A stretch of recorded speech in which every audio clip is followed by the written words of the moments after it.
मूल विधि वाले। मैंने कहा था ना कि आपके लिए कुछ नए उपहार आपके एग्जाम से पहले लेकर आएंगे, जो निरंतर आपके मूल विधि यानी लॉ के कुछ एक्ट को मजबूती प्रदान करेगा। मैंने बीएनएस के कुछ आर्टिकल्स, कुछ सेक्शंस पढ़ाए। आज बात करते हैं दहेज प्रतिषेध अधिनियम 1961 लाने की जरूरत क्यों पड़ी, ऐसा क्यों हुआ कि ये कानून लाना पड़ा। क्या वास्तव में हम बौद्धिक रूप से इतने संकीर्ण या इतनी गिरी मानसिकता के लोग हो गए हैं कि समाज की कुरीतियों को समाप्त करने के लिए कानून लाने की जरूरत पड़ी। आपको क्या करना है, जितने लोग पढ़ेंगे मूल विधि, एक जागरूक नागरिक की तरह, बौद्धिक नागरिक की तरह अपने समाज से उन कुरीतियों को समाप्त करने की पहल करनी होगी। भले आप यूपीएसआई के माध्यम से करें, भले आप यूपीपी के माध्यम से करें, या आप एक जागरूक नागरिक के माध्यम से करेंगे। कहा जाता है कि वास्तव में दहेज प्रथा कोई आज का इतिहास नहीं है, ये तब से शामिल है जब से आपने इतिहास के कई सदियों को देखा है। किंतु पुराने समय की जो दहेज प्रथा थी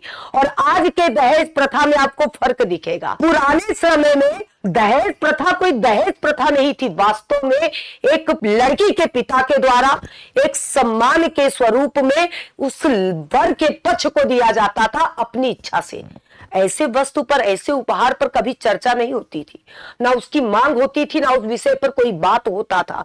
होता क्या था, उत्तर वैदिक काल के बाद से जब अधिशेष उत्पादन बनने लगा तो पिता को या घर के बड़े भाई को या बड़े बुजुर्ग को लगा कि हम अपनी बेटी के लिए कुछ सम्मान स्वरूप क्या दें, उपहार दें। लेकिन इसका मतलब यह नहीं था कि आप मानसिक रूप से प्रताड़ित करके मांग ले, आप किसी को शारीरिक चोट पहुंचा के मांग ले। इसका मतलब वास्तव में वो कड़ी थी, वो समय था जिस समय एक उपहार एक बौद्धिकता दर्शाता था, एक दिल की भावना दर्शाता था। आज आपने क्या किया, आज का समाज इसे विवाह का एक अनिवार्य अंग मानता है। और मुझे लगता है कि ऐसे अंग मानने से आज के रिश्ते, आप खुद देखिए, आप कहते हैं आज की लड़कियां ऐसी हो गई, आज के लड़के ऐसे हो गए, संबंध ऐसे हो गए। ये क्या था, आज आपने वस्तुपरक चीजें बना ली, भावनात्मक चीजें नहीं। आपने इसे क्या किया, विवाह का एक अनिवार्य हिस्सा बना दिया। लड़की के जीवन से ज्यादा उसके किए गए कार्य और कुशलता से ज्यादा आपने उसके लिए दहेज को मान्य रखा, अर्थात वस्तु और मुद्रा को मायने रखा। तो क्या वहां भावनात्मक जुड़ाव होगा?